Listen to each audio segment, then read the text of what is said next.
Cum iei bani de oriunde și bagi la tine în cont. Sunt în Anglia și am trecut ieri pe lângă un magazin românesc. Văzusem de afară că e foarte aprovizionat și am vrut să văd ce mai are. Am vrut să văd cum e înăuntru.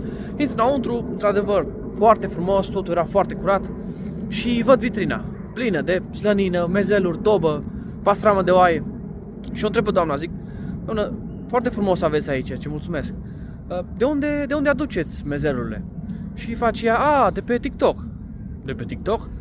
Zice: da. Zic că nu cumva de la Iancu, de la Băcănie? Zice: da. Și din nou am avut dreptate. Când spun oamenilor de afaceri: fiți prezenți peste tot, postați, faceți publicitate, pentru că social media nu e aici să treacă, e aici să crească, e aici și va fi. Cine e prezent pe social media nu va face decât să crească, să atragă mai mulți clienți și să devină faimos la un moment dat. Acum, dacă vrei să-ți faci publicitate bine, nu ai timp, nu știi cum, niciun fel de problemă, te pot ajuta. Scrie DM în comentarii și te contactez imediat.